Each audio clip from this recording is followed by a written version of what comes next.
Ser podcast.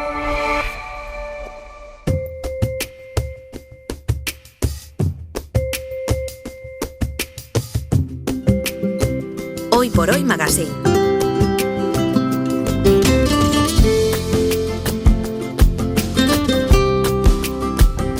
Ser podcast.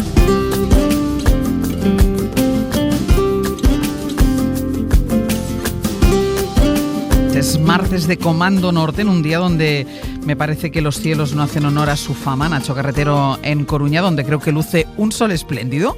Buenos días. Buenos días. Ya te iba a decir impropio, pero no, propio de Coruña. Propio. Porque últimamente cada vez que me preguntas te digo que hace muy buen tiempo. Es verdad. Yo siempre tengo la sensación que ya se está doblando el mapa. Cielo azul y temperaturas suaves. Vale, ¿y todo bien en casa? Todo correcto, todo correcto. Vale. Y Aitana Castaño, que está en Radio Asturias, donde pasa 3/4 de lo mismo, también hace sol. Hace sol y 22 grados, ¿qué os parece? Me encanta, Estamos aquí como si fuera la esto ronda, Caribe de como repente. la ronda de temperaturas. Sí. ¿Todo bien? Todo bien, todo bien. Vale. Vamos bien. A ver si os voy a ver dentro de poco, ¿eh? Tengo que decir. Venga, estás tardando, pero Vale. Asegúrate de que sea un día que Nacho esté aquí también conmigo. Sí, por favor. Por favor. Sobre todo si vas a traer comida. Que siempre trae queso. Es Claro. que los oyentes lo sepan. Aitana es tan Y yo generosa me lo pierdo. que siempre que viene nos trae queso. Y eso es una maravilla. Una buena costumbre. Oye, ¿alguna vez habéis fantaseado con tener una casa tan cerquita de la playa que saques los pies por la puerta y estés prácticamente tocando la arena? Yo tengo un amigo que siempre dice, yo quiero una casa sencillina con embarcadero. Pues sí, yo aspiro a una casa sencilla con embarcadero. Claro, puede ser una casa sencilla con embarcadero, ¿eh? Claro, Vale. sí. Claro. A ver, yo me imagino, por imaginar, me encantaría en la costa mediterránea, que es de lo que vamos a hablar hoy, pero imaginaos, para no hablar de Asturias, vamos a hablar de Galicia, una ría de ahí, de esas rías altas gallegas, con una casina que da a esa ría, con esos amaneceres y esos atardeceres, bueno, a mí me parece, plan perfecto. Bueno, en realidad esa es la casa de mis abuelos, donde yo crecí, pasé bueno. todos los veranos Claro, entonces ahí. tú no has necesitado fantasear. Claro, yo lo he vivido toda la vida. Es verdad que eso que justo definías ahora, Ángeles, de abrir la puerta y casi tocar la arena, lo que aquí en Galicia nos suele venir a la cabeza es, ley de costas. Y Claro. no es por lo que vayamos a hablar hoy, que también, sino que precisamente se ha abusado tanto durante tantos años de la construcción. Exacto, de construir a pie de playa. Se han estropeado tantas playas que uno cuando piensa en eso le salta eso. Y precisamente tiene otro lado de la moneda, que es lo que vamos a hablar hoy, que me parece súper interesante además. Pues Yo también pensé que ibas a decir, Nacho, que en el norte, por ejemplo en Asturias, lo que pensamos es que en vez de pisar a arena tienes que tener cuidado porque igual hay un barranco que te lleva al mar Cantábrico, hay que tener cuidado.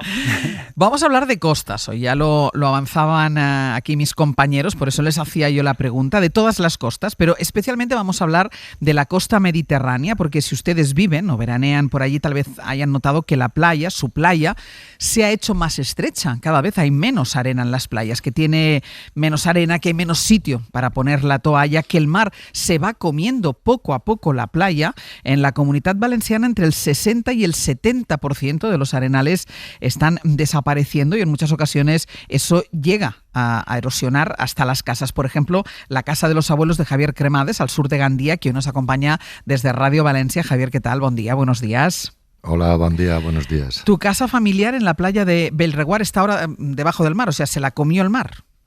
Sí, eso fue cerca de los años 50, una casa que se construyó a principios del siglo pasado y, bueno, como consecuencia de la construcción del puerto de Gandía, un espigón de 1 kilómetro, de más de 1.100 metros, construido dentro del mar, lo que hizo fue romper, hizo el efecto barrera, que es romper las corrientes marinas que arrastraban la arena de norte a sur. Uh-huh. Esto supuso, según los estudios realizados por la Autoridad Portuaria de Valencia y el Ayuntamiento de Gandía, que la playa norte de Gandía ha crecido 250 metros de anchura hacia el mar, o sea, ha entrado dentro del mar en 250 metros. ¿Qué ha ocurrido? Que esa arena no ha llegado a las playas del sur. Entonces, pues ha pasado eso, que poco a poco se van erosionando. Claro. Y al final, pues vino un temporal y se llevaron las casas que habían en primera línea, pero casas construidas dentro de la propiedad privada. Es decir, en aquella época o antes, cuando se construyó el puerto, delante de esas casas habían 170 metros de dominio público. Claro. Y eso desapareció.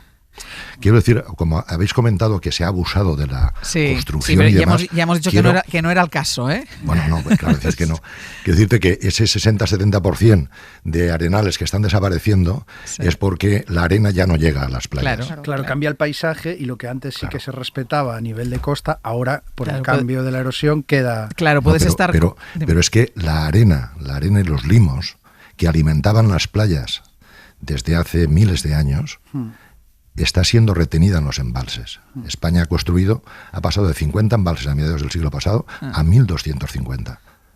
El delta del Ebro está desapareciendo. Sí. O sea, todo esto no es provocado por la construcción. Esto está provocado por infraestructuras que son necesarias para el bien común, pero que no se ha tenido en cuenta que sean sostenibles. Claro. Cuando desaparece una casa es una vida. O muchas vidas, o muchas vidas, porque en este caso no sé si era la casa familiar, donde vivíais o donde ibais a pasar el verano, no lo sé. Cuando desaparece una casa, ¿qué desaparece para vosotros? Mira, en Somos Mediterránea, que somos un grupo de interés de la Generalitat Valenciana, somos como un movimiento social que agrupa 54 asociaciones de toda España. Todos, o sea, hay diferentes problemáticas, ¿no? Sí. Pero hay una que es común, que es que me han quitado la vida, lo que has comentado, historia, ¿no? Sí. La historia, ¿no? Porque una casa no solo son paredes y ladrillos. Una casa es como el marco de un cuadro, las tapas de un libro, ¿no? Que dentro esconden o protegen un hogar que está lleno de historias y de vivencias, sentimientos, lazos afectivos que se transmiten de generación en generación. Y cuando pasa esto nos preguntamos, ¿quién puede tener el derecho moral de despojar a una familia de su hogar? De su casa. Mira, vamos a hacer una cosa, voy a hacer una pausa, pero para que los oyentes ya se vayan situando, la desaparición de la que estamos hablando, de la casa de Javier Cremades, la ha llevado a convertirse en portavoz de la asociación Salvem les Platges del Sud de Gandia, que forma parte del grupo de interés de la Generalitat Valenciana Somos Mediterránea, en la que están representadas más de 50 playas que comparten problemas y que comparten amenazas parecidas a estas que ahora empezábamos a esbozar con Javier, porque el litoral español lo regula la Ley de Costas, que se aprobó en 1988, y desde entonces, como todos sabemos, ha llovido muchísimo. En un día en el que otro temporal está azotando el Mediterráneo, preguntarnos cómo proteger un territorio tan vulnerable como la costa, la verdad es que yo creo que tiene especial sentido. Vamos a hacer una pausa y a la vuelta entramos en el tema con Javier Cremades y con el Comando Norte. Hoy por hoy Magazine. Desde las terrazas de las casas de Playa Babilonia, en Guardamar del Segura, Alicante, el sonido del mar está muy presente. Lo está porque sin salir de estas terrazas puedes saltar directamente al mar. La playa, la arena, en menos de 30 años, ha desaparecido por completo. El terreno en el que están construidas estas casas pertenece al Estado y la prórroga de la concesión que permitió construir las casas en este suelo venció en 2018. Desde entonces, la demolición de estas viviendas está pendiente de producirse pese a la oposición de los propietarios que han ido impulsando diferentes iniciativas para intentar evitarlo. El pasado 15 de septiembre, de hecho, estaba previsto el inicio de las demoliciones. ¿Por qué no se produjo? Los vecinos han presentado una solicitud a la Consellería de Patrimonio para que declaren las casas bien de especial protección etnológico.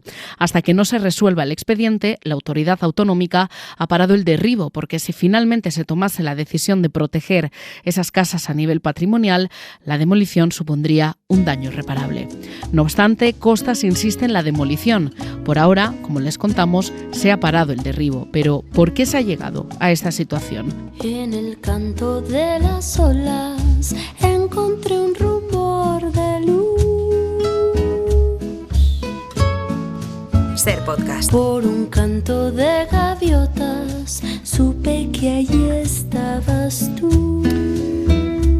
Escuchábamos a nuestra compañera Zaira González de Radio Orihuela contando la historia de las 60 casas de Playa de Babilonia en Guardamar del Segura, en Alicante, que iban a ser derribadas el 15 de septiembre, pero por ahora resisten, luchando para seguir en pie. Este caso, que ha tenido bastante repercusión este verano, nos ha hecho pensar en la Ley de Costas y en las excepciones que necesariamente ha de contemplar, porque no es lo mismo derribar, por ejemplo, el Hotel El Algarrobico en Almería que derribar las casas centenarias de un puñado de vecinos. vecinos. Está con nosotros Javier Cremades. Javier, vosotros representáis Somos Mediterránea, 54 asociaciones de vecinos de Playa de Babilonia, Gandía, de Denia, de las playas de Nules, de Torre la Sal. ¿Todos comparten el problema de la desaparición de los arenales? Todos. Eso es algo, prácticamente yo diría que el 99, el 100% de las asociaciones, o el problema que tenemos es que los arenales están desapareciendo. Y como consecuencia, la protección de las playas, la protección de las viviendas desaparece. O sea, no tenemos espacio. Claro, todo lo que había delante, que era arena hasta la orilla del mar, eso ha desaparecido. Está desapareciendo en algunos sitios más y en otros menos, ¿no? Y está pues provocando la vulnerabilidad de los municipios, ¿no? De las personas también, ¿no? Y otra cosa que me ha llamado la atención de lo que contaba nuestra compañera es la concesión. Es decir, ¿son casas que pertenecen al Estado con concesión a los particulares? Sí, bueno, el caso de Babilonia es un caso especial. Vamos, está en el municipio de Guardamar del Segura. Sí. Principios de siglo, año 1900, debido al aporte de sedimentos masivo del río Segura, se generan una serie de dunas que la arena, el viento va arrastrando la arena, entonces las dunas van creciendo y van moviéndose hasta el punto de invadir el municipio. O sea, poniendo en peligro las casas. Sí. Entonces, lo que se hizo es, a través, un ingeniero de montes, Francisco Mira, lo que hizo fue un proyecto de vegetalizar, digamos, de plantar árboles y demás en estas dunas para que no se movieran, ¿vale? Este proyecto fue muy exitoso. De hecho, en fin, tuvo las felicitaciones de universidades, de expertos y demás, porque consiguió paralizar esto. Pero vieron que sobre el año 1920, que el mar, cuando se enfurecía, entraba dentro de la pinada y la salinizaba. Entonces, en vez de crear un muro, un espigón o una barrera para evitar eso, lo que pensaron es crear pues una línea de 100 viviendas. O sea, las casas como barrera. Como barrera, correcto. Claro. Entonces, ¿qué pasa? Que estas casas, claro, se construyeron sobre dominio público, ¿vale? Pero con una concesión indefinida. Entonces, las personas construyeron su casa, se la pagaron ellos, ¿vale? Y han vivido toda la vida ahí, ¿no? Y ahora lo que se dice es que estas casas son las que están provocando la erosión de la costa. Cuando durante todo este tiempo han sido barrera para que la costa no se erosionara. Sí, pero es que no es eso. Incluso, por ejemplo, hay un proyecto que se llama SCORE de la Unión Europea que ha acabado ahora, que empezó en el año 2021 y ha finalizado el 20 de junio de 2025. Es un proyecto de la Unión Europea con 9 millones de euros de inversión y en el que participa la Universidad de Alicante. Sí. ¿Vale? Y lo que dice es que la influencia de las casas de Babilonia, hace un estudio sobre la playa de Babilonia y sobre la playa de Benidorm, y dice que su presencia impide la erosión de las plantas ubicadas en su trasdós. Es decir, está protegiendo la vegetación que hay detrás de ellas. Es decir, el derribo de las casas sería perjudicial para esa vegetación que hay detrás e incluso entiendo, no sé si para una carretera que pasara detrás. O sea, el mar avanzaría más. Claro. Efectivamente, o sea, el problema está en que los sedimentos del río Segura no salen.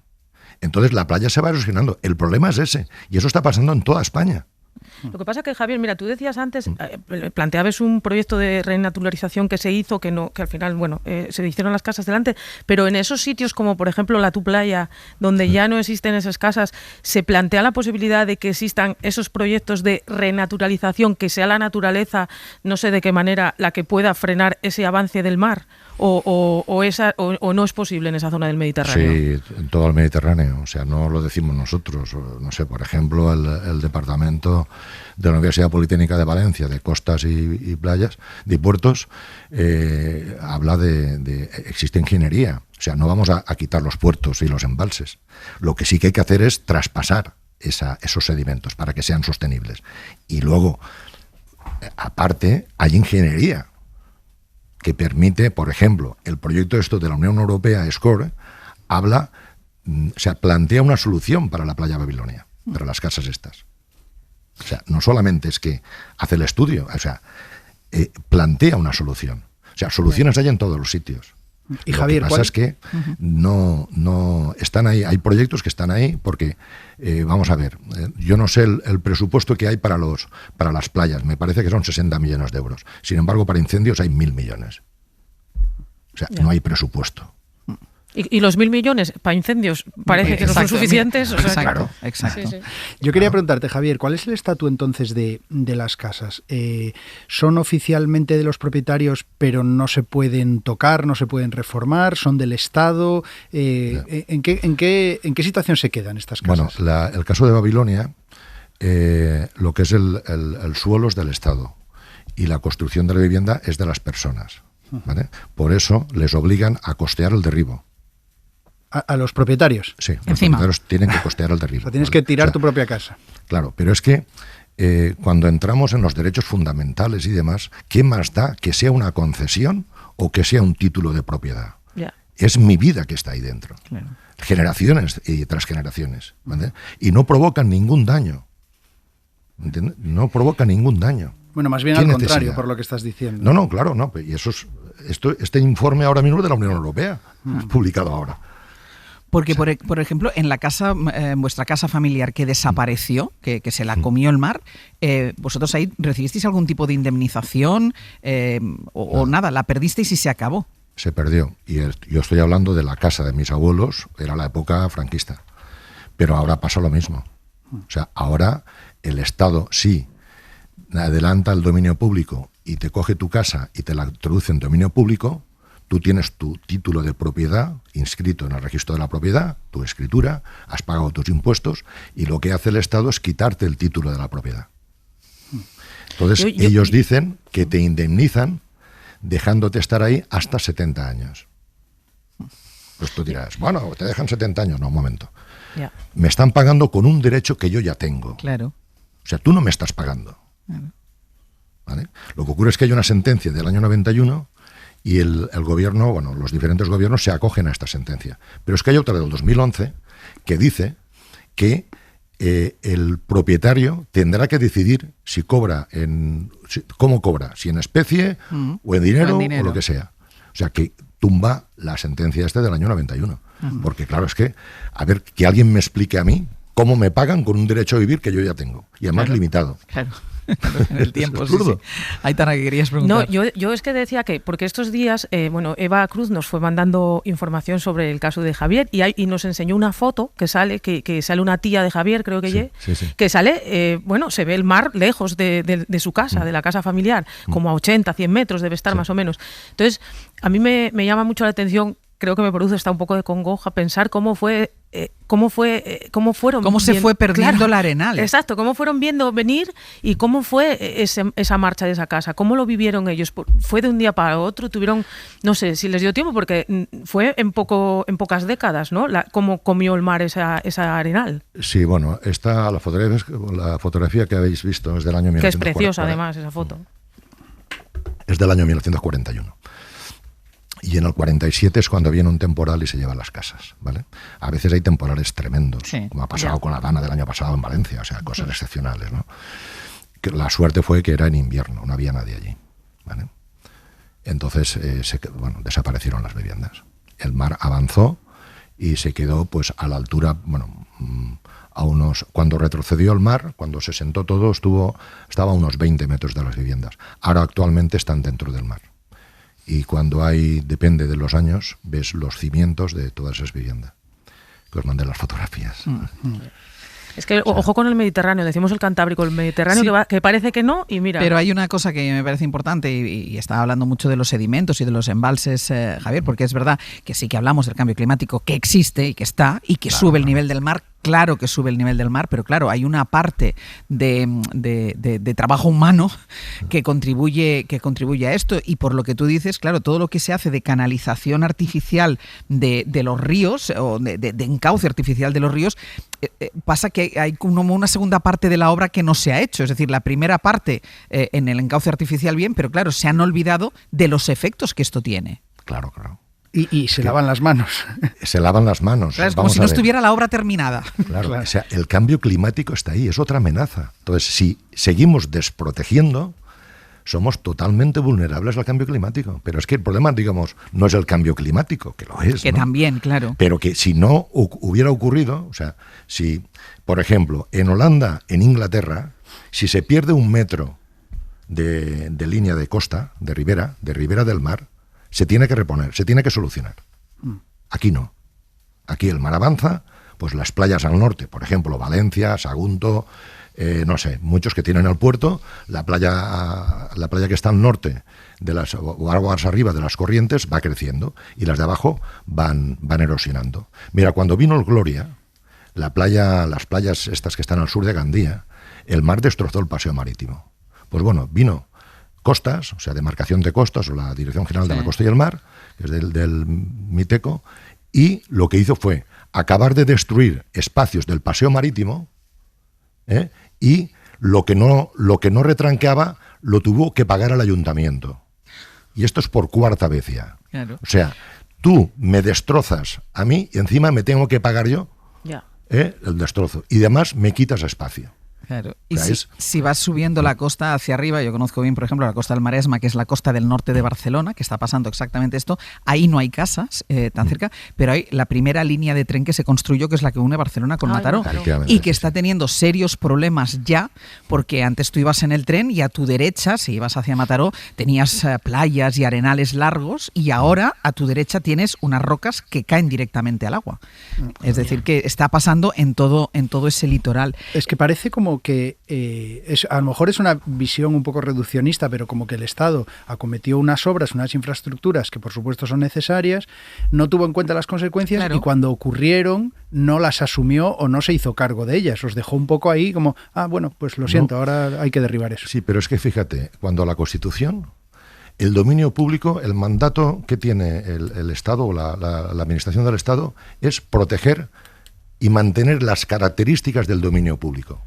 Sí. Y también tiene el derecho de reescribirlo, o sea, ¿me entiendes? Pero bueno, entonces si tiene la obligación de mantener las características del dominio público, lo que no puede hacer, como ha pasado ahora, por ejemplo, en Denia, es dejar que la playa se erosione, crear una nueva línea de deslinde, afectar a más de 3.000 propietarios y luego regenerar la playa.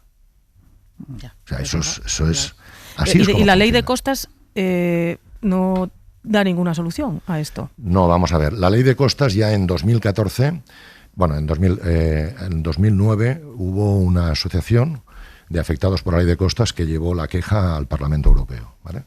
Entonces, el Parlamento Europeo, a través de los verdes, que hicieron el informe, Margareta Auken, que se llama el informe Auken, voy a citar solamente 2 puntos. Dice, la aplicación de la ley de costas del 88 no ha alcanzado sus objetivos de proporcionar una protección adecuada del medio ambiente costero, ni ha impedido la degradación medioambiental del litoral español. Es decir, la ley de costas no es medioambiental. Y luego dice, en lugar de resolver problemas medioambientales, ha creado graves problemas sociales y de inseguridad jurídica para los numerosos ciudadanos europeos. A raíz de este informe, el año 2013 se hace una reforma de la ley. Y el Consejo de Estado, una vez hecha la reforma, dice que reconoce que la reforma no resuelve los problemas de fondo y sugiere la oportunidad de redactar una nueva ley de costas alineada a las directrices europeas. Y señala que debe corregir los problemas sociales y jurídicos y armonizar la legislación. O sea, quiero decir que la ley de costas no ha valido para dar una solución medioambiental y lo que ha hecho es quitar derechos a los ciudadanos. Javier Cremades, tengo que dejarlo aquí. A mí me ha parecido muy interesante porque hemos estado viendo todos estos días titulares en la prensa, hemos estado viendo fotografías y nos interesaba, y sobre todo para que los oyentes supieran exactamente qué es lo que hay detrás de todo esto. Ha sido un placer compartir este rato de radio contigo. Muchísimas gracias. Gracias a vosotros y mucho ánimo. Darnos voz. Esperemos, vamos a luchar por ello. Suerte. Nacho, gracias. Aitana, hasta la semana que viene. Un abrazo. Adiós. Cuídense. Hoy por Hoy Magazine.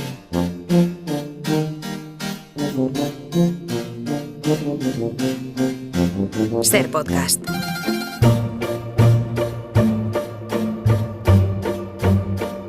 seguimos sumando amigas al club de las Miss Experiencia, mientras Chema Rodríguez sigue dando vueltas por el mundo. Ha dejado de encargado a Pascual Donate. Pascu, ¿qué tal? Muy buenos días. Muy buenas. Hoy abres las puertas de par en par a toda una Miss a la que has dado una buena vuelta por la radio. Le da la tournée como a Sara Montiel. Sí, es que forma parte de la familia de la radio y quería que conociera todos los rincones de esta casa que es un pelín más grande de aquella en la que se crió, porque esta señorita de 84 años, llamada María Luisa, fue vecina de escalera de EAJ65, que es el germen de lo que es ser Ciudad Real. Voy a pedir a los oyentes que imaginen cómo es crecer en un portal con una emisora en la última planta, ¿sabes? Es una especie de radio de puchero, ¿no? En la que tú por las escaleras pues ves cómo pasa el gentío, cómo van los concursos, incluso, pues bueno, por el estudio se cuelan los olores del puchero, de la olla, del vecindario, de la coliflor, que es el olor que se me ocurre. Bueno, pues María Luisa no solamente fue vecina de la radio, de Ser Ciudad Real, sino que con solo 17 años se convirtió en locutora de la emisora. Es una de sus muchas vidas porque ella tuvo que reinventarse muchas veces, luego fue a Francia, a Inglaterra y finalmente formó una galería de arte y una familia en Madrid. María Luisa, ¿qué tal? Muy buenos días. Buenos días, Ángeles. ¿Qué te ha parecido esta radio? Pues tremendísimo. O sea, no sé, un laberinto enorme de mil cosas con tanta gente que me parece todo un mundo aquí dentro. Porque ¿cómo era esa radio en Ciudad Real donde tú empezaste? Pues te lo cuento. ¿Cómo era? Eran 2 pisos. Nosotros teníamos 2 también en esa casa. La casa de mi padre era médico. ¿Tú en qué planta vivías? Yo en la principal, en la primera. Entonces, era el piso de Alarcos, el que daba a la famosa calle de Alarcos, sí, y el piso de detrás, sí, que se comunicaban por dentro, el de Postas. Sí. Ellos tenían 2 pisos, el piso de la radio, que era el piso principal de la calle de Alarcos, y el de la vivienda, el de la calle de Postas. Y nosotros igual. Y aquella emisora, cuando yo empecé a trabajar allí, era lo primero un pequeño control, pero vamos, un control de, ¿qué voy a decir? 1,5 metros por 2 metros. El cuarto de las escobas. Sí, allí encerradita estaba. Y yo, mi única función era encender la radio, ponerla en marcha a las 10 de la mañana que entraba y entonces empezar a transmitir música, dar los buenos días. Me río porque en la otra entrevista dije, ¿cómo están ustedes? Y sonó a Miliquito sonó genial. Pero dime una cosa, porque tú ya das por hecho, es decir, tú creces en la escalera donde está la radio en Ciudad Real, donde está la SER, pero ¿cuántos hermanos erais vosotros? Nosotros 6. 6. ¿Y todos acabasteis en la radio, no? No. Entonces, no. ¿por qué tú acabaste en la radio? Pues ahora te lo cuento. Vamos a ver. Yo hago mi bachiller elemental y superior en Ciudad Real, en el Colegio de San José, y al año siguiente conozco a un chicazo guapísimo y nos hacemos novios. Sí. Entonces, él ya estaba en segundo de ingeniería industrial y yo, que acababa de terminar el bachiller, digo, si yo empiezo una carrera no me da tiempo a acabarla, porque realmente nos queríamos casar, pero corriendo. Y entonces me fui a un curso a Madrid, estuve haciendo taquigrafía, mecanografía e inglés, y al volver a casa, que eso ya dije, esto ya no, tengo que hacer más cosas.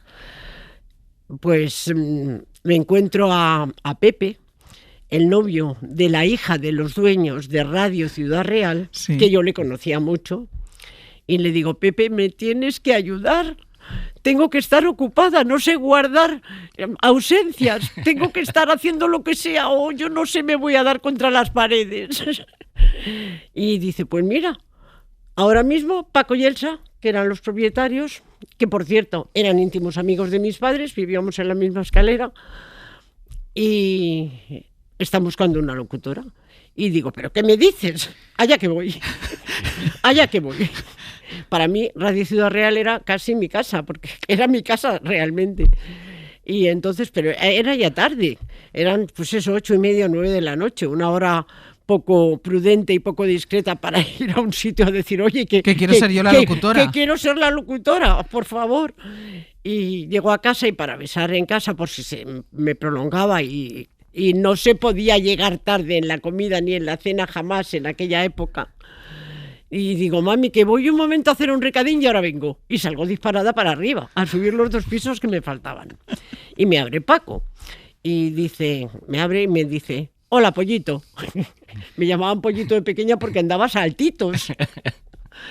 Y dice, ¿qué quieres? Digo, que Pepe me acaba de decir que necesitáis una locutora. Yo más nerviosa que un flan. Y me dice, pasa, siéntate.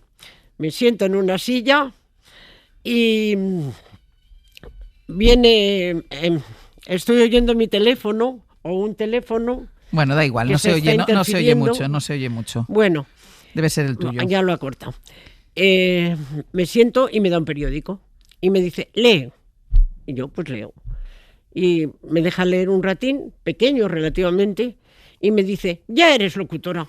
Digo, Ave María Purísima, que ya soy locutora. ¿Pero claro, qué me dices, Paco? ¿Pero qué me dices? Y además, voy a decir una cosa, 2 cosas. Que conserva, que es el buen oído, porque ha escuchado el sonido del teléfono que apenas se nota. Eso es de buena locutora, escuchar cualquier cosa que haga interferencia. Y después, otra cosa, claro, tener el trabajo 3 pisos más arriba, 2 pisos más arriba, podías casi ir a trabajar en pijama. O sea, seguro que no te quedabas dormida nunca. Si me quedaba dormida, me subía en el desayuno. ¡Qué lujo! Subía en el desayuno. El sueldo era importante, ¿no? Para ser tu primer trabajo. Hombre, figúrate, un mico que éramos un mico de cabeza, de ideas y de todo, que éramos más inocentes que un cubo, y un mico con 17 años ya locutora. Pues yo bajo a casa, 2 pisos más abajo, justamente me abre mamá y le digo, mami, ya soy locutora. Como la niña del Titanic, igual, yo emocionadísima. Y me dice, pero María, ¿qué estás diciendo? Digo, que sí, mamá, que ya soy locutora. Mira, voy a ganar 2.000 pesetas cada mes, 30 días de vacaciones al año. Y mi horario es de 10 a 2 y de 5 a 7. Y empiezo mañana. ¡Qué lujazo! Tu madre no debía dar crédito. Pero mamá tenía unos reaños que entendía que se pudiera hacer cualquier cosa. ¿Y qué hacía? O sea, tú llegabas a la radio y encendías la radio. Encendía la radio y me pasaba el control. Y en el control ponía las cuñas, discos, publicidad y poco más. Era simplemente transmitir la mañana. Pero el salto, yo contemplando aquella radio de entonces con lo que es ahora, es que claro, aquello es algo tan chiquitín, pero tan chiquitín la fuerza que tenía. Claro. Porque aquella radio era la ventana al mundo de toda la provincia de Ciudad Real.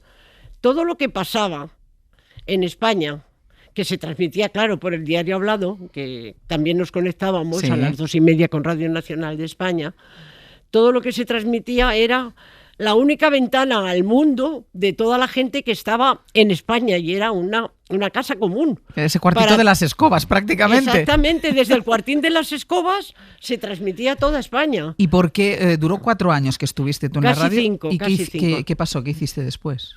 Pues después me quise reinventar. Y había tenido un problema sentimental serio y estaba bastante hecha papilla, pero bueno.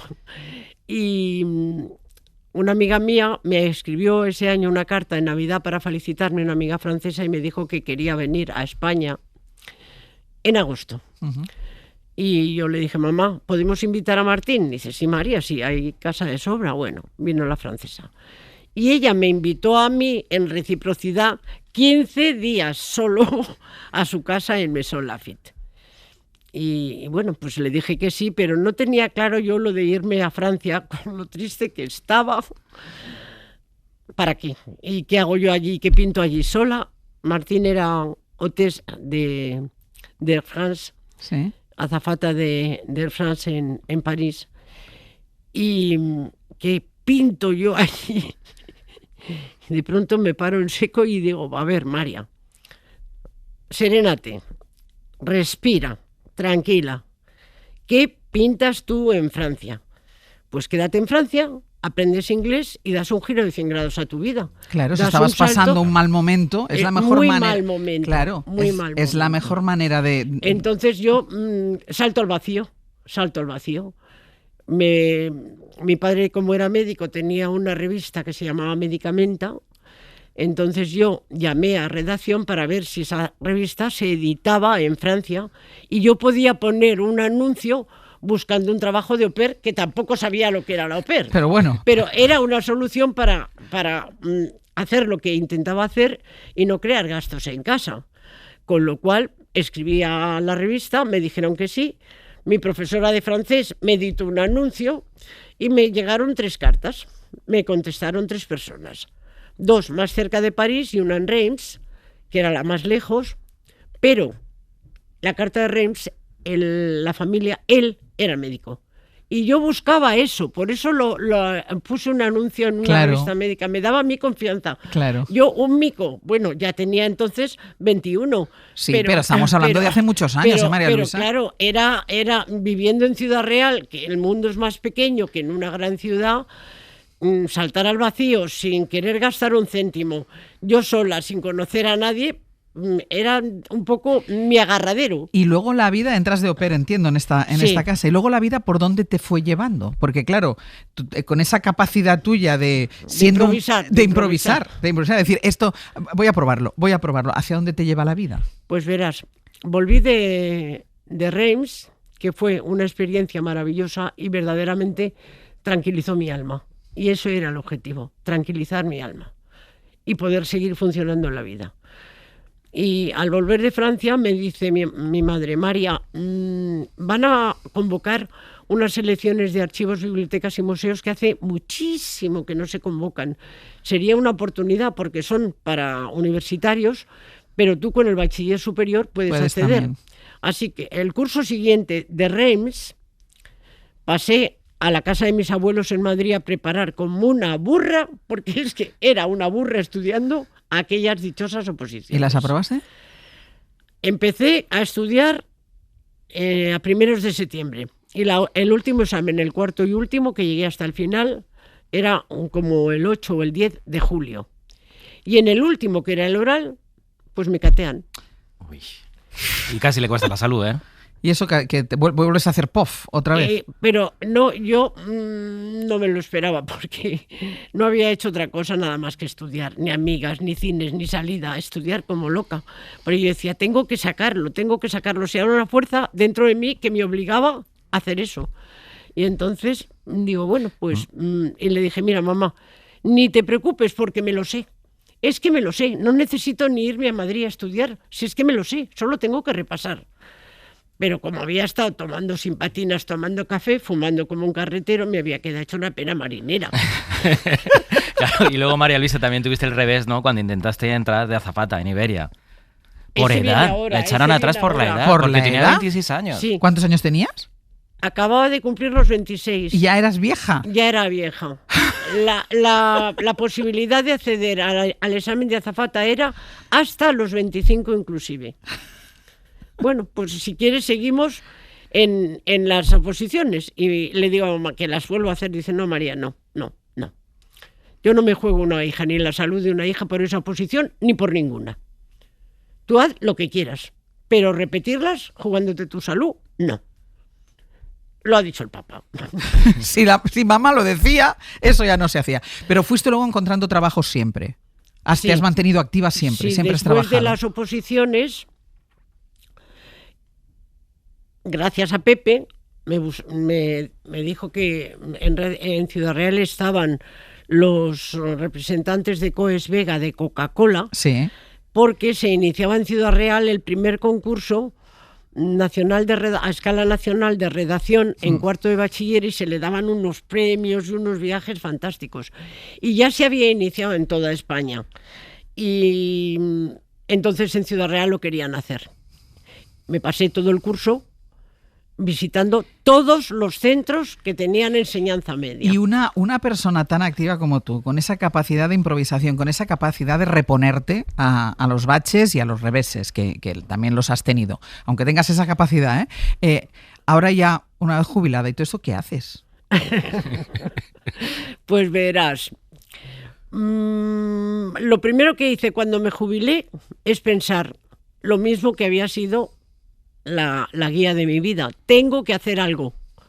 Eso es que va en mis genes o yo que sé dónde va. Y lo primero que se me ocurrió fue irme a mi parroquia, a la parroquia de San Jorge, y preguntar en qué podía ayudar. ¿Qué puedo hacer yo?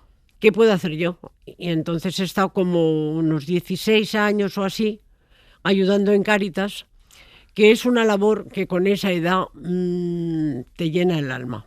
Porque poder ayudar a gente que está tan sola, es que, mira, la imagen que yo tengo de toda esa gente es la de la Navidad. Cuando está Madrid lleno, los escaparates de comida, de luces, de regalo, y esa gente son como fantasmas en nuestro mundo. No los vemos y sufren mucho. Y tenerlos tan cerca y que te cuenten sus historias es que de verdad dices, Dios mío, ¿qué hago para ayudarla? Bueno, le dábamos comida, le dábamos ropa y un poco de cariño. María Luisa, yo me quedaría contigo aquí media vida. Ha sido porque es verdad, es que es un gusto escucharte cómo lo explicas. Y además es muy buena jugando a las cartas. Y es buena y es guapísima. Ay, por Dios. Por supuesto. No, y es guapísima. Muchísimas gracias por haber compartido parte de tu historia con nosotros. Me ha encantado. Ha sido un placer, de verdad. Con 84 años que tengo este regalo que me habéis hecho de volver a retomar mi vida en la radio. Delante de un micro. Delante de un micro, ni te cuento cómo me llena. Un besazo enorme. Gracias. Gracias.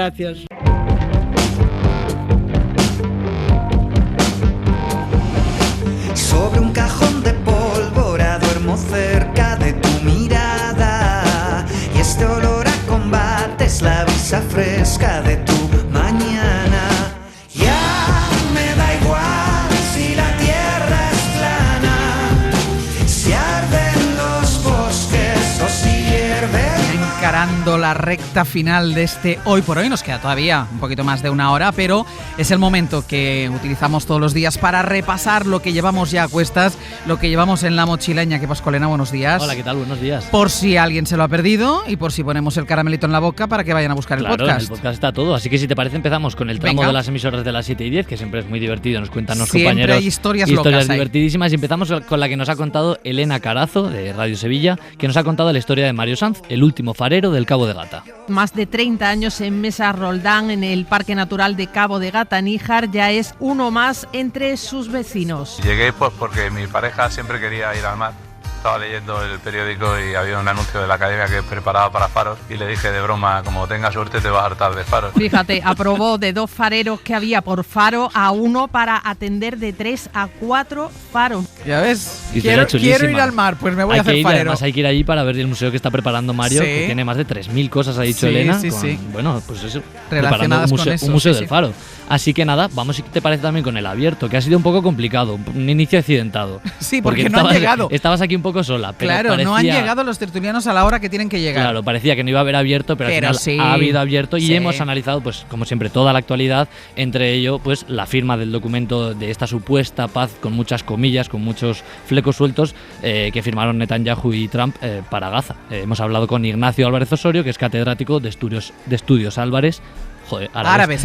Álvarez. Álvarez es el ministro de Exteriores. Estudios árabes e islámicos. Intenta contentar a unos y a otros y al final me parece que no contenta a nadie y se ningunea a la parte palestina que no está representada en las negociaciones. Otra vez se les considera prácticamente como menores de edad que no tienen capacidad para dirigir su destino. De hecho, Hamas dice que no conoce, ¿no?, de primera mano esa propuesta y esto es claramente la receta para el desastre. ¿Y alguna cosita más? Pues alguna cosita más, el Comando Norte, si te parece. Hemos charlado en el Mis Experiencia también con María Luisa, que a los 17 años fue locutora ya de Ser Ciudad Real, pero me quedo con el Comando Norte, en el que hemos hablado con Javier Cremades, del portavoz de Salvem les Platges al sud de Gandía, que es una asociación que reivindica pues las casas que se ha tragado el mar, básicamente, y todo lo que es la protección de las casas por la ley de costas, que bueno, parece que no regula demasiado bien. Y porque se están desapareciendo los arenales ya por la acción humana. Y nada, hemos hablado con él, que nos ha contado pues cómo se tragó el mar su casa familiar.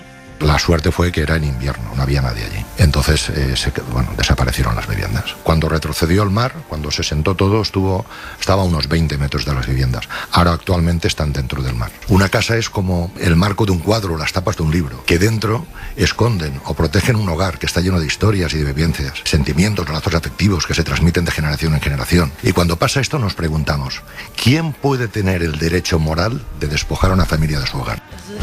Y nos queda todavía el jardín, los 15 minutos de fama, que ya he visto a Eduardo Barba, que yo no sé cómo va a entrar todas las plantas que están ahora mismo en el pasillo. Pero las principales son cactus de Casarabonela, el pueblo de Pepe Rubio, que los ha traído desde allí. Vale, me ha dicho que era una donación, Pepe Rubio. Eso es, una donación. Vale, pues jardín y Martín Bianchi. Martín, que bueno. Qué bueno, con lo que él quiera.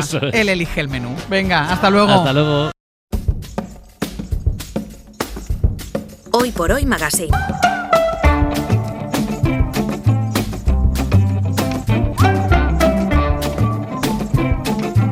Ser Podcast.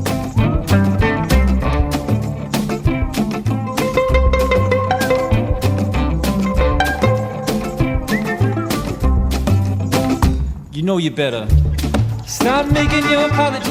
Eduardo Barba, buenos días. Buenos días, Ángel. No, sí, es que está bien ambientado esto, porque parece que está ahora mismo en una selva.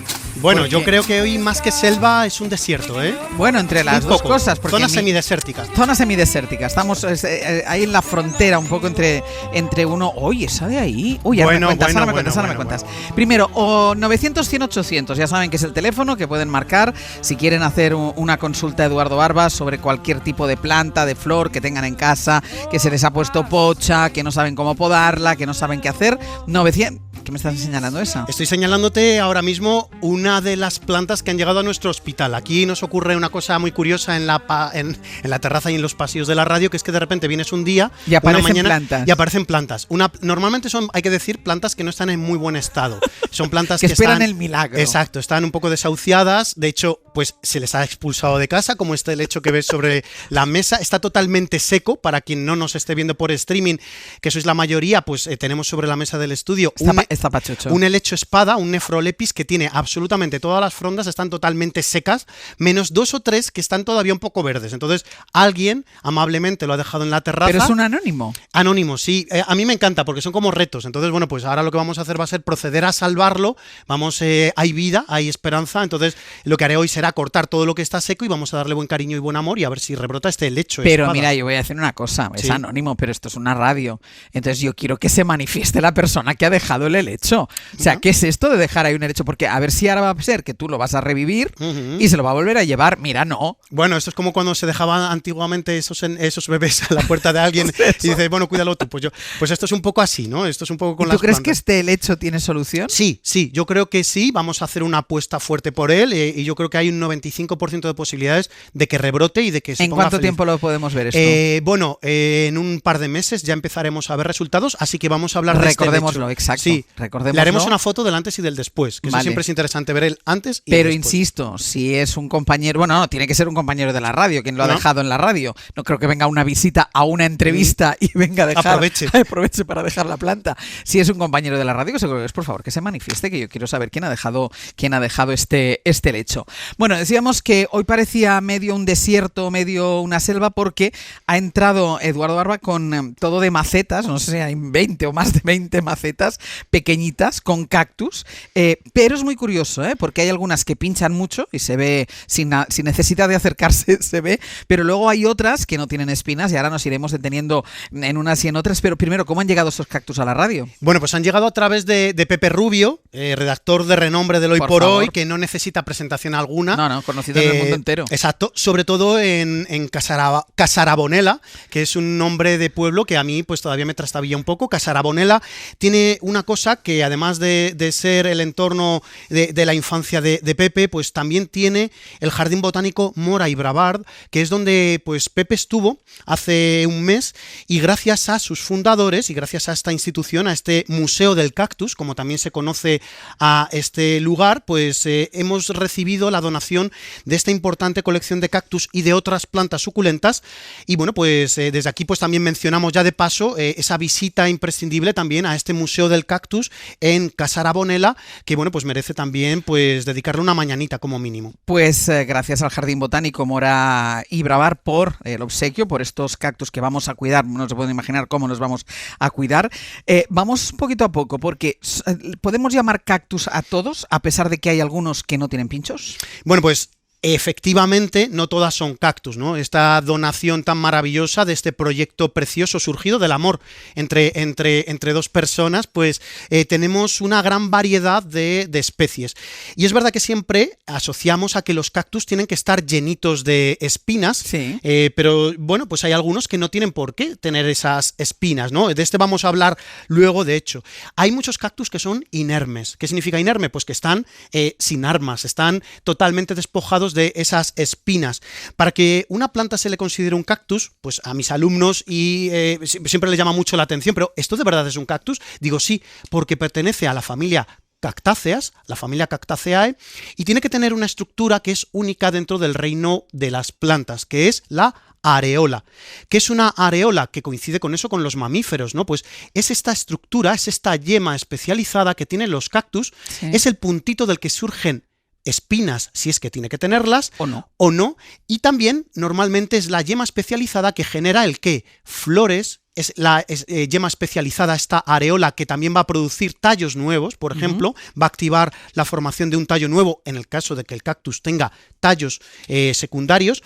Y bueno, pues es una estructura muy peculiar de estos cactus. Entonces, bueno, esas espinas lo que hacen, porque nosotros está claro, dices, bueno, yo veo un cactus con unas espinas grandes, doradas, enormes, y aquí no hay nariz de herbívoro, o sea, que se acerque. No hay quien se acerque claro, ahí. Hay que pensar que nosotros podríamos llegar a comernos estos cactus. Sí, de hecho hay cactus que se comen, sí. Claro, pero porque tenemos dos manitas. Pero imagínate que solo tienes una boca a la que acercar, O sea, las espinas de los cactus son defensa para ellos. Exacto, son una defensa para pues evitar que el ataque de herbívoros, ¿no? Al final no dejan de ser una fuente de nutrientes y de agua, evidentemente, en zonas donde pues hay escasez, ¿no? Pero no solo sirven para proteger al cactus, sino que también cuando las espinas son muy densas sirven para sombrearlo, porque muchas veces hay una cosa preciosa en biología, tú te encuentras que una estructura no solo da un beneficio al ser vivo, sino que muchas veces es un abanico de beneficios. Sí. Esas espinas, cuando son muy densas, también provocan un sombreo en el propio cuerpo del cactus y entonces pues eso produce una bajada de temperatura. O también, fíjate qué cosa más curiosa.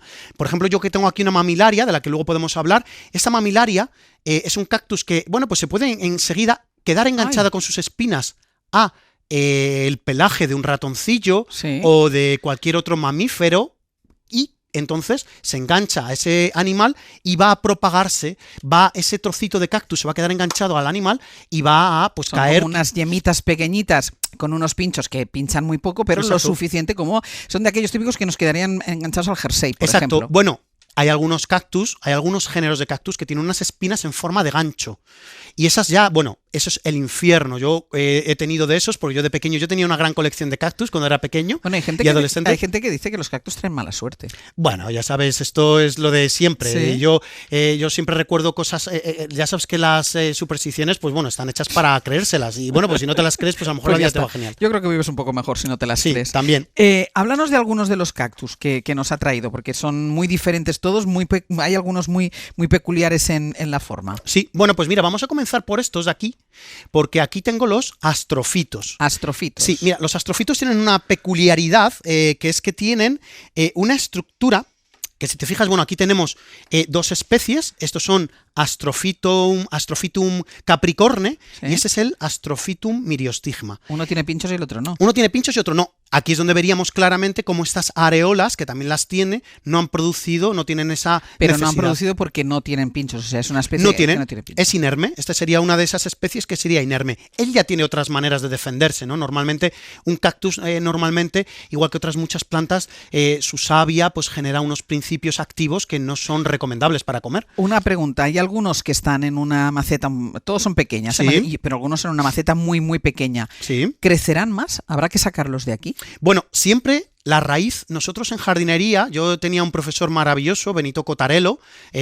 increíble, maestro jardinero allá donde los haya, le hice una entrevista en el periódico El País, para quien quiera leer la entrevista a Benito Cotarello, nos comparaba siempre la raíz con el estómago de una persona, ¿no? Si tú de repente tienes un cactus en una maceta pequeña, significa que tiene el estómago pequeño y no va a poder crecer hasta el nivel de un cactus igual que esté en una maceta grande. Pero tampoco se va a morir. No, no se va a morir. Y de hecho, los cactus son de esas plantas que podrían vivir muchísimos años en una misma maceta sin ningún problema. O sea, estos que están en una maceta realmente pequeña. Sí, es una maceta que es del 4,5-5, se mide siempre en boca. Yo puedo tener esta maceta en mi casa durante mucho tiempo y el cactus no me va a pedir que lo trasplante. Bueno, a ver, él si pudiera hablar diría, oye, maja, si me pasas a una maceta un poquito mayor, yo te lo agradezco de verdad de corazón. Entonces, es verdad que va a estar siempre mucho mejor la planta en una maceta más grande. ¿Por qué?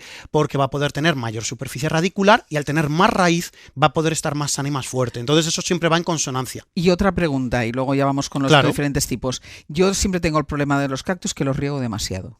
Bueno, hay que saber cuándo regar el cactus. Claro. Y eso es una de las cosas, fíjate, es una de las cosas que más, ¿cómo se dice? Más, no me lo puedo creer, Edu, de verdad, aquí lo hemos hablado alguna vez, que en los meses fríos, da igual dónde estés, cuando vengan los meses fríos, es decir, cuando las temperaturas ya empiecen a bajar de 10 grados y esa temperatura por debajo de 10 grados ya se mantenga durante varias horas en la noche, nosotros ya lo que podemos hacer es ir acortando riegos o incluso detenerlos.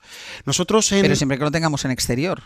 Sí. En exterior es verdad que va a haber lluvias, que muchas veces... No, pero lo digo porque en el interior hay calefacciones. Sí, es verdad que en el interior ese ciclo se rompe, claro, porque nosotros vamos a tener que mantener... Pero hay otra cosa, hay otro mínimo que es la luz. O sea, las plantas siempre se mueven por varios factores que van engranados como las ruedecillas de un reloj. A mí siempre me gusta comparar el cultivo de las plantas con las manecillas de un reloj. Es muy chiquitita una de ellas, sí, pero si falla, da igual. No, si el resto de las grandes van bien, vale, pero... Hay una que no funciona. ¿Cuál es la que no funcionaría en un interior? La luz. La luz también va a bajar, va a descender. ¿Por qué? Porque eso sí que da igual que estés en un interior. Sí. La luz solar, que es la que cumple las expectativas pues para esa fotosíntesis de la planta, va a bajar y entonces ya esa planta va a haber que hidratarla menos, aunque haya una temperatura Pero estable. En el cactus no funciona el sistema de pongo el dedo y está seco, lo riego. Bueno, lo que hay que hacer es dejar secar normalmente entre riegos el sustrato. Yo tengo cactus, yo tengo cactáceas y plantas suculentas que es verdad que durante el verano las tengo siempre húmedas, no me importa, incluso las tengo con un riego automático. Las de aquí, las que tenemos en nuestra Arizona particular en la terraza, están conectadas a un riego automático que recibe también cuando da el salto el riego, pues también se han estado regando. Están perfectas, están preciosas. ¿Pero por qué? Porque han estado regándose en los meses de máximo calor y de fotosíntesis a tope para la gran mayoría de ellas, porque hay otras que se han detenido. Venga, ya hemos conocido los astrofitos. Sí, que a mí me hace mucha gracia porque parece como si estuvieran hechos con una manga pastelera. Sí, es como, sí, tienen como cuando pones la nata de adorno, queda así esa forma. Sí. Astrofitos. Astrofitos. ¿Cuál más? Bueno, el más característico y del que el Museo del Cactus de Casarabonela nos ha regalado más ejemplares es de un gran clásico que es la Croenleinia grusoni. Yo tengo que leerlo porque tú normalmente lo vas a conocer por otro nombre, Ángel. ¿Cómo se llama? Seguramente que tú la conocerás todavía por Echinocactus grusoni. No, tampoco. Eso es una barbaridad. Asiento de suegra. Grusoni. Echinocactus grusoni. Bueno, ese es el asiento de suegra, asiento de monja. Tiene estos nombres tan peyorativos. Bueno, es el típico cactus que habréis visto mil y una veces. Sí. Porque es la típica gran bola llena de espinas de un color amarillo dorado increíbles que están en todos los cactus, en todos los jardines de cactus del mundo. Da igual al que vayas, que este suele ser siempre uno que llama la atención y se lleva muchas miradas y muchas fotos. Entonces, bueno, aquí tendríamos este. Pero fíjate, te voy a enseñar uno que te ha llamado la atención, que es la mamilaria. Sí. Esta mamilaria me la clasificó Mercedes García Bravo. Tenemos la suerte de que aquí en España hay grandes cultivadores de cactus y uno de ellos, una de estas personas es Mercedes García Bravo, que en su vivero, Desert City, aquí en Madrid, pues está especializado en este tipo de plantas crasas y le pregunté, oye Mercedes, ¿cuál es este cactus que no lo tengo fichado? Bueno, pues resulta que es una mamilaria plumosa. Tócala. vas a ver... No me voy a pinchar. No te vas a pinchar porque sus espinas están transformadas en una especie como de vellosidad blanquecina. Sí, y como de corteza. Como de corteza. Sí, así de lejos sabes que parece como si la cubriera una capa de moho o una cosa así, Sí, ¿no? o como si fuera una pelusilla. Una pelusilla, exacto. No Sí. sé, como blanquecina. Sí. Es una preciosidad. Bueno, pues aquí lo que estamos viendo es como estas areolas han producido esta pues casi pilosidad espinosa suave que lo que está haciendo es proteger a la planta del exceso de radiación solar. Mira, antes de continuar, vamos a escuchar al menos a un oyente porque si no, vamos a decir, porque damos el teléfono. Ya saben que tienen dos maneras de consultar a través del 900 y 800, pero también, por si en el momento en el que estamos haciendo el programa ustedes no pueden escucharlo en directo y después pueden recuperar el podcast, dejar una nota de voz al 638-313466, que es lo que ha hecho este oyente. Para que un esqueje agarre bien, ¿es mejor meterlo primero en agua o directamente en la tierra? ¿O hay algún truco más? Un beso, gracias. Es María de Alcalá de Henares. Mira, esta pregunta yo creo que te la he formulado 10.000 veces porque se me olvida de un esqueje para otro. Es verdad. Nunca sé si poner el esqueje en agua o clavarlo directamente en la tierra. Bueno, pues mira, ahí lo que podemos hacer a nivel particular en casa es hacer las dos vertientes.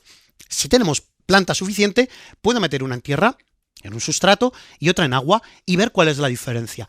Normalmente yo en casa enraizo esquejes en agua también porque es una manera perfecta, rápida y sencilla de no estar pendiente de hidratar una maceta. Normalmente en agua van a sacar raíz muy rápidamente. Antes. Entonces nosotros aquí hemos esquejado muchas cosas también en agua, por supuesto. Entonces, ante la duda, prueba las dos vertientes. Nosotros a nivel profesional, es verdad que en un vivero profesional lo que hacemos es siempre esquejar en sustrato directamente, un sustrato físico, un sustrato poroso y mantener ese esqueje con una humedad siempre constante normalmente, a no ser que sea un cactus. Un cactus y otras plantas suculentas incluso cuando las enraizamos, ese esqueje lo mantenemos en sequedad absoluta para emitir raíz más rápidamente y evitar una posible pudrición de esa planta. Vale, es decir, que prueben las dos cosas, si quieren ponerlos directamente en el sustrato o ponerlo en agua, las dos cosas tienen que funcionar. Si tienen suficientes esquejes, háganlo de las dos maneras y así sabrán ustedes cuál es la que funciona más. Esto que me has puesto aquí delante es una pelota pequeña, así como verde oscuro, que es monísimo. Es que es una cucada, ¿verdad? Me encanta. Bueno, estás delante de una... Que tampoco tiene pinchos. No tiene pinchos y parece un cactus, ¿verdad? Parece como si fuera otro de los cactus más. Estás delante de una de las plantas que yo quería tener siempre de pequeño. Es la Euphorbia obesa. Y tiene esta pelotita tan maravillosa. Y si yo te digo que esta planta es pariente de la flor de Pascua, ¿qué me dices? Es que dices, pues es un cactus. Claro, no se Porque parecen nada. Para los oyentes, pues estamos viendo una pelota perfecta, tiene una ligera formación de costillas. Mira, parece como un tomate. Parece como un tomate, es verdad, sí. Un tomate de color verde, un tomate Sí. así pequeñito, pero con esas estrías que forma al lado del pedúnculo del tomate. Muy bien, al lado del pedúnculo, pero Es bueno, que- es Ángeles, que- es lo que hace la jardinería. es en que ti, de verdad. Es que, bueno, pues aquí lo que estás viendo es una cosa que se llama convergencia evolutiva. Parece que es un cactus, pero no lo es, y es porque aquí lo que está empleando esta Euphorbia obesa es la solución a un mismo problema. Y sean o no sean cactus, ¿estas plantas tienen flores? Bueno, tienen flores y algunas están ¡Uy, te acabas de pinchar! Bueno, el Astrophytum, mira, el Astrophytum Se te ha capricorne... quedado casi clavado en el brazo. Sí, me ha dado ahí un viaje. Bueno, yo tengo un amigo que dice, te ha puesto la vacuna. Dice, te has vacunado. Sí, esto es así. Esto es como si... Bueno, pues... bueno, Como eso. como Vale. esto mismo. Mira lo que tenemos aquí. Aquí tenemos un litops. De estos litops hemos hablado alguna vez. Y es que estas plantas muchas veces tienen unas flores tan bonitas como estos litops. Es precioso. Fíjate qué cosa más bonita. Los litops se llaman piedras vivientes. Buscadlo en internet. Piedra viviente y planta, y vais a ver una planta maravillosa que solamente tiene 2 hojas. Bueno, pues de en medio de esas 2 hojas surgen unas pequeñas florecitas, más bien inflorescencias casi a veces, que pues tienen esta belleza. Son como margaritas, blancas o amarillas. Y todos los cactus florecen, claro que sí. Algunos necesitan tener una madurez pues elevada, en el sentido de que tienen que pasar muchos años. Por ejemplo, en el caso del asiento de suegra, la Coralleinia, que siempre lo digo mal, grusoni, Echinocactus grusoni, tiene que ser un gran balón ya para echar flores. que eche flor. Pero otras, como muchas de las mamilarias, producen flores desde que son muy jóvenes. Entonces va a depender.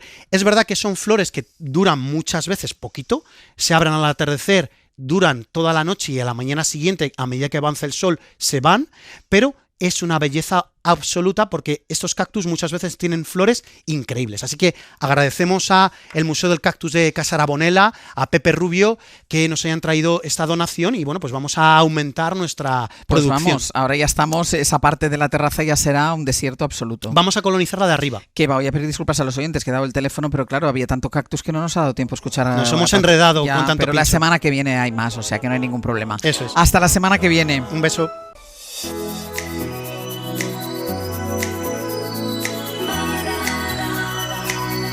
Hoy por Hoy Magazine. It's murder on the dance floor. But you better not kill the groove, DJ. Gonna burn this goddamn house right down. Ser Podcast. Oh, I know about you. Y en la crónica social del pueblo no hay donde rascar. Martín Bianchi se pone la corona y nos prepara prácticamente hoy un monográfico de las polémicas de la realeza, de la nuestra y de la de fuera. Martín Bianchi, buenos días. Buenos días. Fe de ratas primero. Antes que nada, porque claro, lo de matar a alguien que está vivo, eso no está bonito, Martín Bianchi. Quiero aclarar, porque la semana pasada estábamos hablando de Isabel Junot, que yo decía que no me interesaba mucho. Y dije que su padre había fallecido y está vivo. Vale. Quiero aclarar que Philippe Junot, el máximo playboy... Philippe Junot, que todo el mundo en España le conocemos porque en su momento se casó con Carolina de Mónaco. Duró muy poco, pero qué parejón hacía. Sí, qué guapo era. Sí, yo aquí tratando de... Y ella... Yo recogiendo el cable. Qué buena persona. Qué buena persona, amigo de sus amigos. Así bueno, que pues, un beso a Philippe Junot y pido disculpas. Philippe, si nos estás escuchando, que el otro día te llevaste un susto pensando que estabas muerto. Pero mira, estamos dando una noticia. Está vivo. Claro. Bueno, hay gente que no sabe, o sea, a veces no sabes, tienes dudas. ¿Murió o no murió? Bueno, Philippe Junot está vivo. Venga, ¿por qué tanta noticia de realeza? ¿Qué pasa? ¿Que los plebeyos no dan de sí? Los plebeyos están muy aburridos. He estado toda la semana así, yo intento estar pendiente de todas las noticias, no ha pasado nada. Pero el mundo de la realeza siempre... Pero ni una Tamara Falcó ni nada. Hay algo que aristocrático, pero plebeyo. Pero ahí como colateral. Vale. Pero así como del pueblo no hay nada. Vale, pues vamos a empezar por un tema que yo sé que a ti te apasiona. Porque el rey emérito ha competido y ha ganado otra vez una regata. Su cuarto título mundial. O sea, es que no lo tiene... 87 años. Es que esto no lo tiene nadie. Es el libro Guinness de los récords, el rey Juan Carlos con 87. Léete tú de Rafa Nadal, de Miguel Ángel Nieto. 87 años, 0% de movilidad y 4 títulos mundiales navegando en la categoría de 6 metros en Nueva York. Me llamó muchísimo la atención que coincidió con el rey Felipe, porque el rey Felipe estaba 3 días en Nueva York, el rey Juan Carlos compitiendo y aparentemente no hubo encuentro. Al menos público. Podrían haber quedado en el Central Park, en el Plaza. Como los espías, que dicen, quedamos en el banco de al lado del lago. Me los imagino ahí, ¿no? Ahí. En el lago de Jacqueline Kennedy. Exacto. Ahí charlando. Pero que nosotros sepamos, no se vieron. Pero coincidieron en la ciudad porque Felipe estuvo allí, el rey Juan Carlos allí y nada, 4 títulos. 4 títulos. Hasta Helsinki casi creo que en 2 años vuelve a competir y seguro vuelve a ganar. Vamos, pero y cuando no muera, seguirá ganando. Como el Cid, seguirá ganando. Sí. Mientras tanto, él va ganando, él va participando en regatas y va ganando. Su nieta, Leonor, princesa de Asturias, ha debutado como princesa de Viana, que también lo es. También no para de recibir premios, porque Leonor la sacan, la llevan a una comunidad autónoma y le entregan las llaves de la ciudad, un título, un trofeo.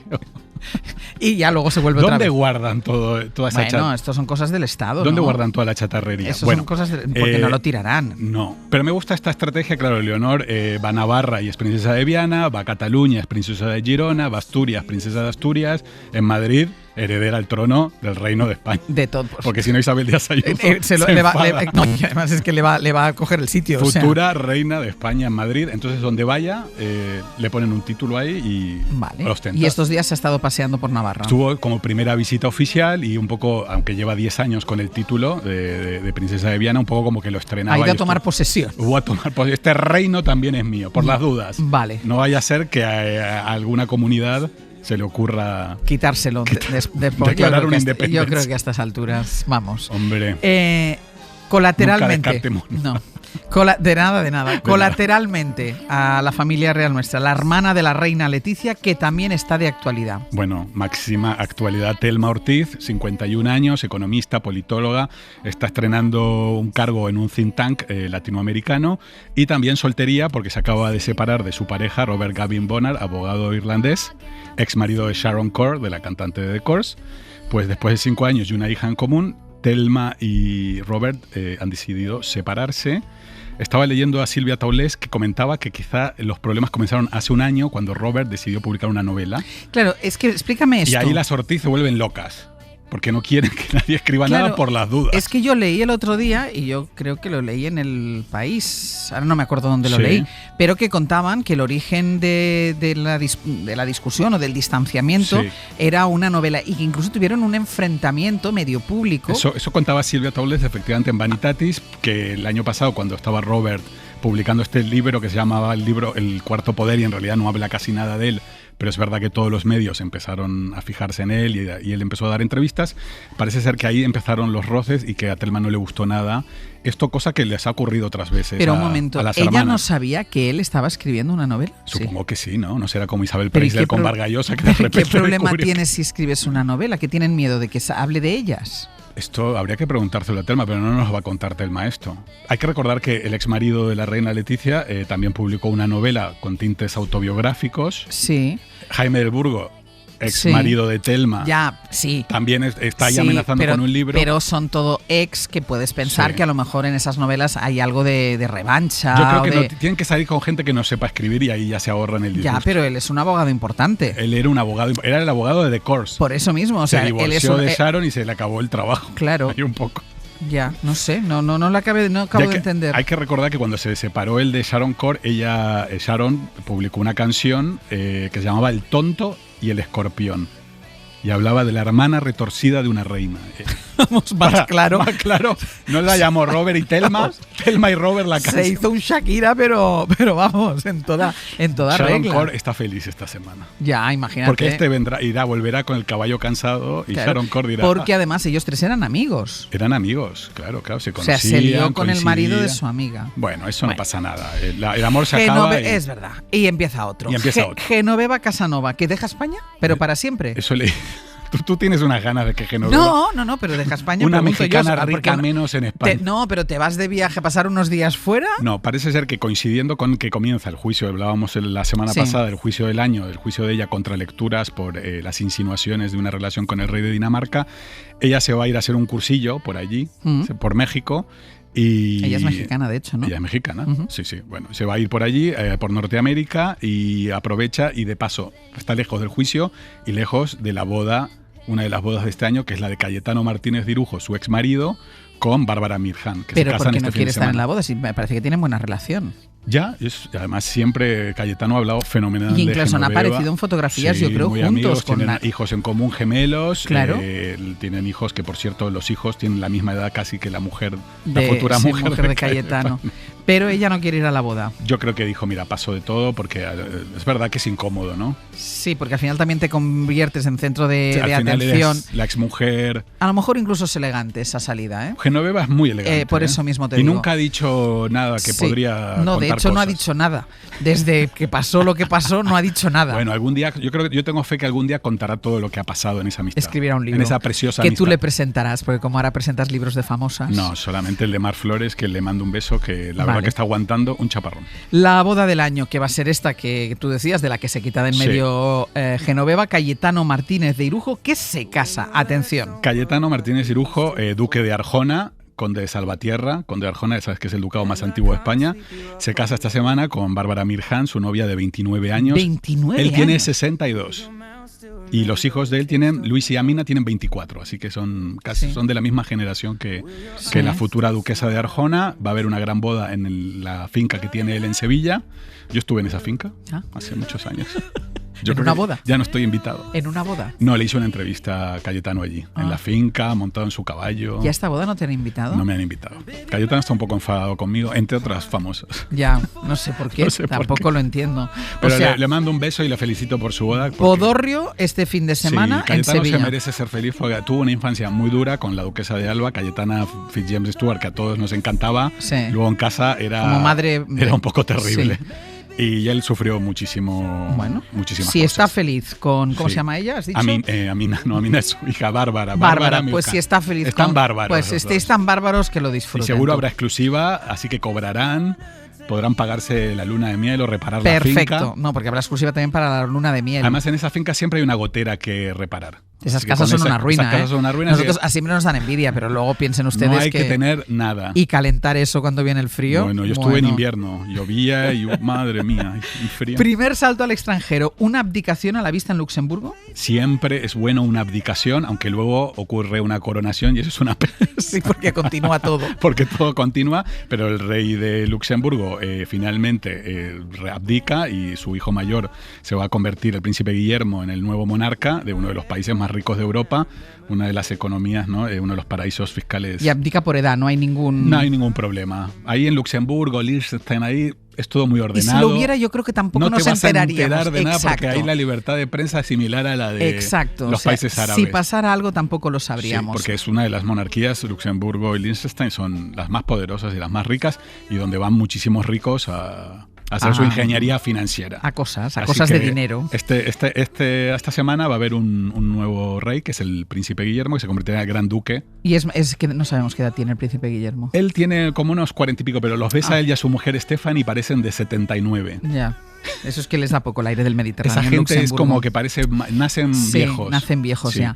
Una noticia que pudo ser, pero que realmente ha sido hecha por inteligencia artificial, que es un romance entre príncipes europeos. Sí, yo estaba que ahí, feliz. claro, es que ahí había para mojar pan, pero no, todo era un bulo. Todo era un bulo. Empiezan los bulos en las monarquías, que en realidad las monarquías son grandes creadores de bulos desde el origen de los tiempos. Elizabeth de Bélgica, heredera al trono de los belgas, aparentemente salió una foto con George de Liechtenstein, tercero en la línea de ese país. Y eso riquísimo. era ideal. Era ideal. Ella, futura reina de Bélgica, él no iba a ser rey de Liechtenstein, pero ya está. Pero multimillonario, es decir, no tenía que robarle al pueblo belga ni un euro.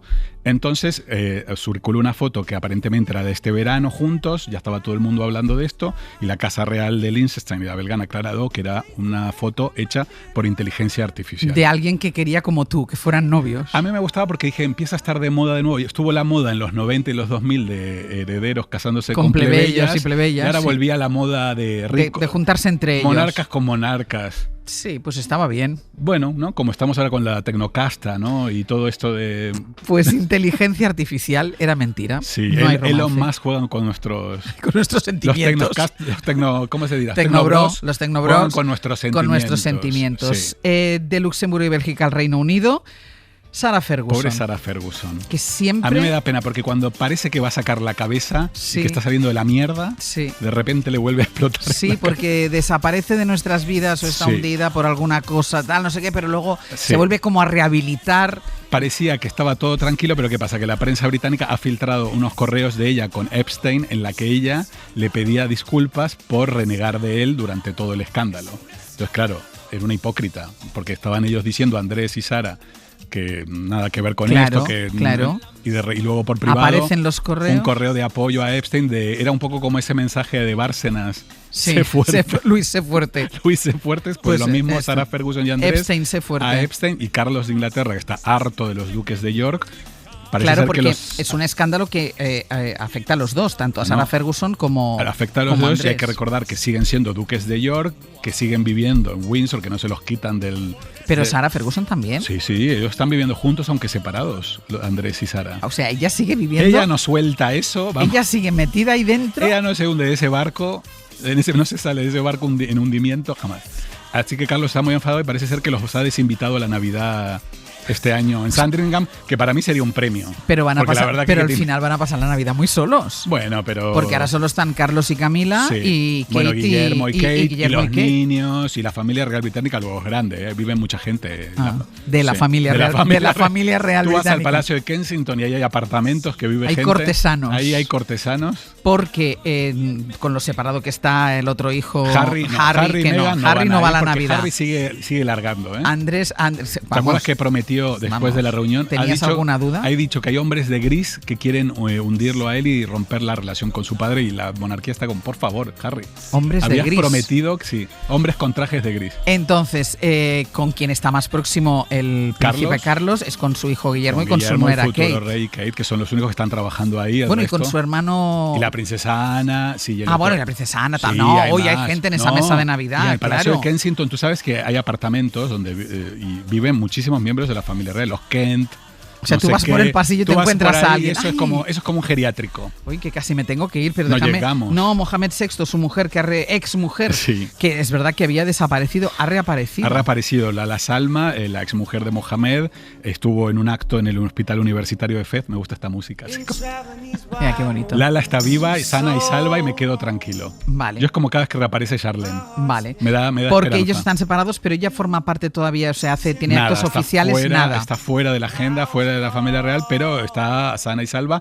No llegamos a Marta Luisa de Noruega, pero la semana que viene tenemos que hablar de ella. De este documental que ha hecho con su Lo marido. tienes que ver. Mira, ¿Tú lo has visto? Sí, te doy tarea para la semana que viene. ¿Dónde se ve esto? En Netflix. En Netflix, Realeza Rebelde. La semana que viene lo comentamos porque ella cuenta que el chamán se corre para adentro. ¿Tú crees que tenemos que terminar la sección así? Mira, Tere, que es el día que debuta allí conmigo en esa mesa de producción. ¿No podemos decir esa palabra? ¿O qué? Ya la has dicho, pero que no tengas una fe de ratas, que deben hacer una fe de ratas el mes que viene. No, lo dice Marta Luisa. Iba a decir, a ver si llama al chamán y tienes que decir que es para afuera la semana que viene. Son 2 horas sin desperdicias, la dedicamos solo a ellos. Vale, venga, yo me lo miro. Hasta la semana que viene. Chao. Hoy por Hoy Magazine. Ser podcast. El gorro está en la CNN. Ya, siempre que está Francino aquí está el señor del gorro. Ahí está. Hace días que no lo veía. Porque es el comentarista, el tertuliano vaquero. El tertuliano que es a esta hora, exactamente esa tertulia. Tertuliano vaquero. A ver, cuéntanos, Casal, buenos días. Buenos días. 2 cosas que vamos a abordar más allá de las reacciones al plan Gaza de Donald Trump. La primera, vamos a hablar en hora 14 de la que se puede liar a partir del viernes en los juzgados de violencia machista con la llamada Ley Bolaños. Esos juzgados, recordemos, van a tener que asumir también los juicios por delitos sexuales fuera de la pareja o exparejas. Se quejan los jueces de que no tienen medios, que están sobrecargados, que les prometieron mejoras pero que no han llegado, que les aumentan las competencias pero que no tienen manos. En definitiva, estamos ante un tema muy sensible y los medios, dicen ellos, siguen siendo los mismos. Vamos a escucharles y vamos a explicar bien la situación complicadísima de estos juzgados de violencia de género. Y segunda cuestión, creíamos haberlo visto todo en el tema de la vivienda, pues no. Una empresa impulsa la venta de habitaciones dentro de un mismo piso. No es alquiler, es venta. Legalmente se comparte la propiedad y luego se distribuyen los espacios a través de un contrato privado. Esta empresa es una de las invitadas a un salón inmobiliario que se celebra estos días en Barcelona y nos lo va a contar Paul Valero a partir de las 2:30. Habrá que ver los precios. Habrá que ver los precios de las habitaciones. ¿Y tú, Francino? Ayer hablamos en La Ventana de un estudio que ha hecho la Universidad de Salamanca que explica cómo el 40% de los jóvenes LGTBI en España, 40%, han abandonado su hogar o tienen intención de hacerlo por cómo les trata el entorno, para entendernos. Bueno, ha sido hablar de este estudio y hoy los Mossos d'Esquadra están investigando en Igualada una agresión homófoba contra un grupo de chavales este fin de semana. Alguno perdió varios dientes, otro acabó en el hospital, están investigando. Y a propósito de esto, hemos descubierto que en Granada hay un profesor de secundaria, que además es investigador en la universidad, haciendo su tesis doctoral sobre los factores que influyen en la homofobia en ámbitos educativos. 1 de cada 4 agresiones homófobas se producen en el ámbito educativo. Pues tiene una idea, un programa que se llama Mariconízate, donde esta palabra que vuelve a utilizarse con mucha alegría en institutos, en colegios y en muchos espacios públicos, bueno, es un programa para combatir justamente esta tendencia. Y hoy en La Ventana, Hoy, que es día 30, tenemos nuestra primera final de audiobiografías. Ah, es verdad. Todas las audiografías de este mes. Que lo contaste Hoy aquí. elegiremos la ganadora. El ganador o ganadora se llevará un transistor a pila muy bonito. Y mañana estará invitado en la ventana para explicar con más detalle. ¿Cuánto tenía su vida. que...? 30 segundos. 30 segundos, 30 es verdad. segundos. Es la que me pusiste un ejemplo que dije es imposible y luego vi que era... Hay 5 finalistas y hoy elegiremos al ganador o ganadora. Pues os escuchamos. Muy bien. Venga, hasta luego. Estoy a 5 minutos. Que te enojes no es justo.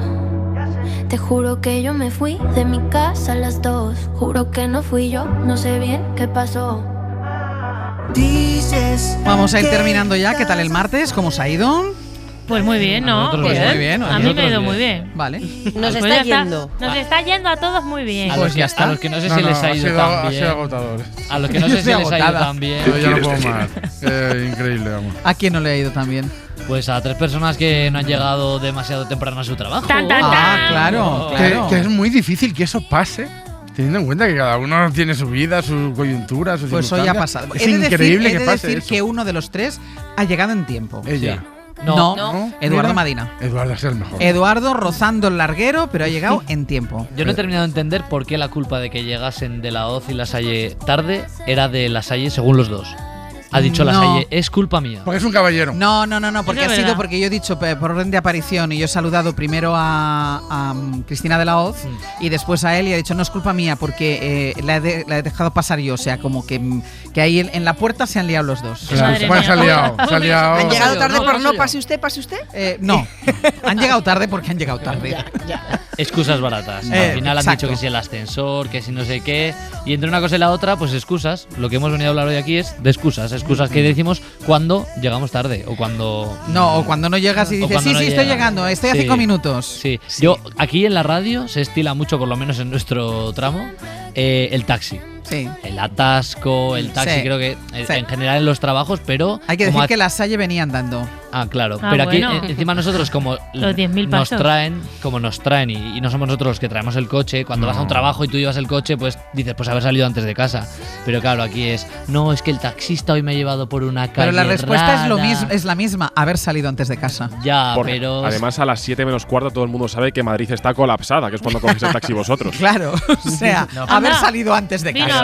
No, pero es verdad que a Vino a veces que el taxi que funciona muy bien en líneas generales, pero a veces que nos ha pasado, a mí nunca, la verdad. Ah, porque Pero- sales antes de casa. No, porque siempre está puntual y un poco ya llamándome antes de tiempo incluso. Pero a veces es verdad que algún compañero, porque lo llama cada mañana, porque hay un no sé qué, pues oye, no le llega el taxi. Si el taxi no te llega a tiempo, ya estás llegando tarde, eso es inevitable. No, insisto, la solución es salir antes. Pero tampoco vas a salir a las 2 de la Vale, mañana. Bueno, ¿qué pasa? tienes Porque que yo tengo calcular. yo tengo una excusa tampoco- infalible. Porque ¿qué pasa cuando el móvil de madrugada se te actualiza? ¿Sabes que se reinicia? Bueno, eso te pasará a Lo más ti. antiguo. Pues poner- se apaga. poner- No, eso Esa también me excusa pasa. buena, que Poner eso otra pasa. alarma.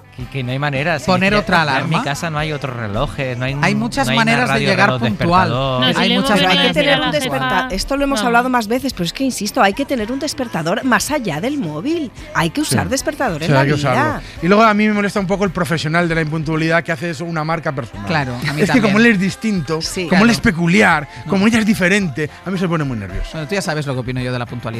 Sí. ¿Verdad, Teretruchado, que sabes lo que opino Aquí de la vamos a puntualidad? sacar los trapos sucios. Tú que ya estuviste hemos en la pasado. prórroga de quedarte fuera en el ¿Qué bolo. te Vamos. dice el jueves? Yo creo que se pensaba que era una broma. Se nos A la acaba el salida del tiempo bolo. justo, A la es una salida del pena. bolo, No, pero si es Ay, que le no va avisé. Coca. Tuvo suerte de que íbamos en 2 taxis Sí. y uno le Pero esperó. lo peor es que le dije, Si íbamos. te vas a quedar fuera. Pero- Ah, jaja, qué gracioso Dejadme, eres. por favor. Mamá, te lo juro que fui puntual. No, me mamá, porté no, bien. no, mamá, no la metas en Dice, esto. he salido y 47, habíamos quedado en 45. Digo, Podíamos hablar de otra exactamente, cosa. habíamos quedado ahí Y 45. tiene un agravante porque Sergio tiene razón. Yo era testigo. Yo estuve ahí cuando Sergio te dijo, oye, esto es lo más importante, lo más fundamental. chivato. O sea, Pero se cree que ya era puedes broma. hacerlo Se un cree que día es malo, broma. lo que sea, pero Se tienes cree que es broma. Vale. Hoy todo está tan bien. Hoy por hoy. Nada puede estropear las cosas que te dije ayer. no Pues vamos son. con el último compás, Ana Usle. Que va a ser para María Luisa, ¿qué os Pues parece? me parece maravilloso. Ha llegado a la radio y ha dicho, ya está aquí la abuela Yeye. Y ha llegado puntualmente. Y ha llegado puntualmente. 2 puntos a favor.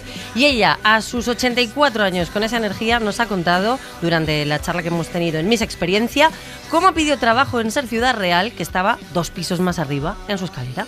era ya tarde, pues eso, 8:30 o 9 de la noche. Y no se podía llegar tarde en la comida ni en la cena jamás en aquella época. Y digo, mami, que voy un momento a hacer un recadín y ahora vengo. Y salgo disparada para arriba, a subir los 2 pisos que me faltaban. Yo más nerviosa que un flan. Y me dice, pasa, siéntate. Me siento y me da un periódico. Y me dice, lee. Y yo, pues leo. Y me dice, ya eres locutora.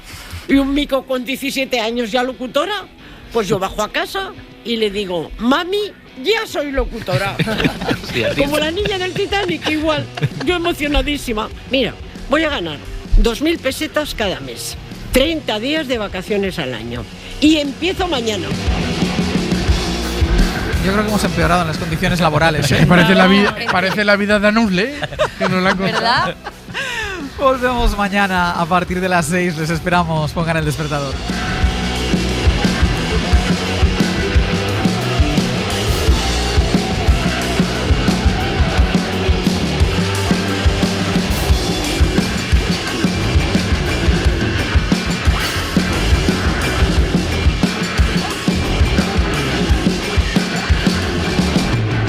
Hoy por hoy, Àngels Barceló. Para no perderte ningún episodio, síguenos en la aplicación o la web de la SER, Podium Podcast o tu plataforma de audio favorita.